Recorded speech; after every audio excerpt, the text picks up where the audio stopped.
Well, good morning to everyone. The Nasdaq has taken a serious hit yesterday on the daily chart. We are now dropping 1.6 or so to test 25,280 after failing to break a double top at 25,900, let's call it, right? Um, Missing or failing to reach the 26 handle for, months. Today is Tuesday, though. Sorry, Thursday. Missed the days here, and the market is caught in a crossfire. We have new 25% tariffs on AI chips, retaliatory export bans from China, and a criminal probe into Fairshare Power, shaking investor confidence. Although Trump did kind of say yesterday that he wouldn't fire Fairshare Power, so it might be why we see some sort of move to the upside today. And also there was Iran de-escalation, okay, overnight I would say, or Thursday morning. It might be why again we kind of see this some sort of short-term upside. Despite all of that, the technicals are showing something very interesting. Okay, we have had a double top here, and we have price action that shows consecutive higher lows.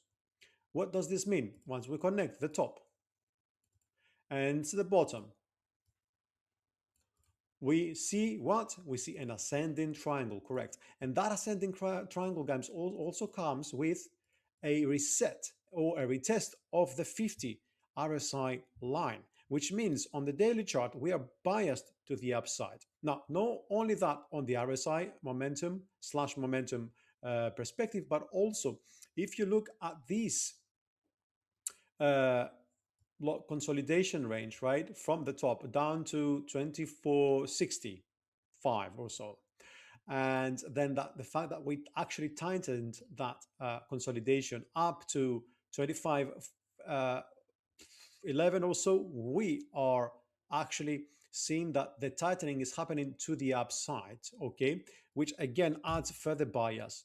So if indeed we are going to see a breakout above this double top resistance, which we have been trading under for a long time, not only are we going to be heading to the previous record high at 26,300 or so, but also, well, not of course guaranteed, it's never guaranteed. We would potentially be looking for the 100 Fibonacci extension of that particular leg, which of course brings us to, well, we have various ways of doing this. I would actually prefer to do this using the Elliott wave net distance from the previous high. So if we assume that is 1 and 2, then that would be the 3. So we're going to connect 2 and 3 and 4, which ends here. And obviously the long-term implications here, 38.8. I would be looking at 105 as well. Sorry, 1.05. There we go, to see where that might take us. As you see, oh, I should have done that at 0. Yeah, 1 second. 0.05, it's already there. Then we'll do at 0.10. It's the previous high, and then 0.14. 0.14 is at 26,500. Okay, and then you have the 0.23, which brings us to 27.34.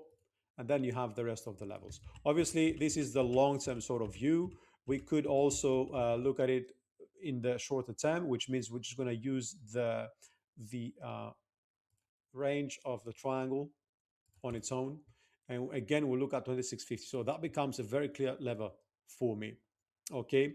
And as I said, this is a very important critical point because we have got waves A, B, C, D, and E potentially finishing. So if this is indeed the end of this triangle pattern, then, well, the next leg to the upside is just up. But don't forget, guys, we always have to match fundamentals and technicals. There is trade war escalation. Okay, we've got 25% tariff on AI chips that President Trump just imposed.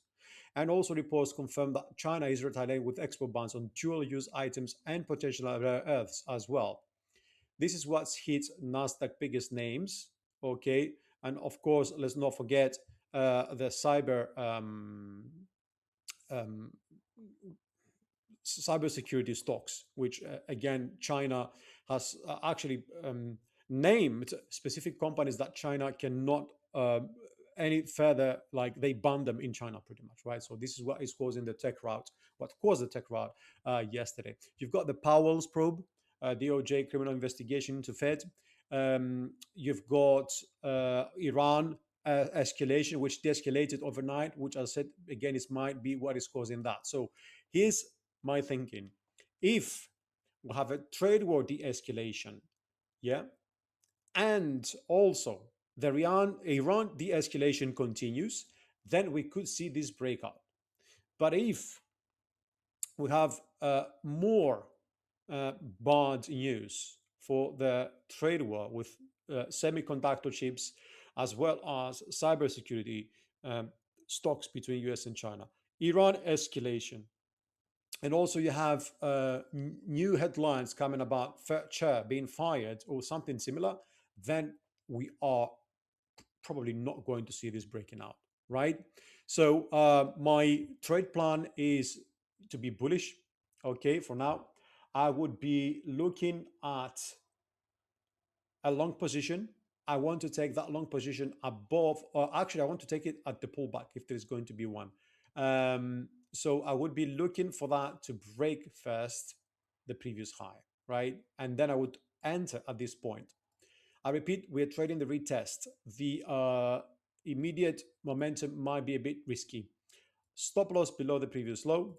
Uh, First, take profit at the 61.8. This is not a positive risk reward, but we know how it works. This is going to be a pit stop, and then we'll continue up to the 100% at 27. Okay. Equally, you could short it. Okay, let's not forget, guys, we just not look at the fundamentals, but also the technicals. The technicals can change very easily based on fundamentals. So imagine de-escalation will come to record highs, boom, false break, and then Iran tensions. Then we're going short. Target 61.8, stop loss above. You've got target the previous high. That would mean we would actually have a record high, but we're going to have a double top, just a new record high, and then we just start rolling lower. And each scenario is equally possible at this moment. Okay, so there is a bullish case, especially if we break the double top, and there is also a bearish case if we fail to cross the double top, or if we do a double top or record high, which would, of course, initially break below 25.27, then the other swing low 25k, then 24.60, and as you go, depending on the signs, we see both RSI and price action. So I would watch the 50 RSI, not just today but also tomorrow. If it holds, well, this dip could be a buying opportunity on the lower time frames as well, 4 hour and 1 hour, because you've got 1, 2, and 3 so far. And that would be, of course, a bullish implication. So let me know in the comments, is this a buy the dip scenario for you or the start of a correction? Trade safe either way.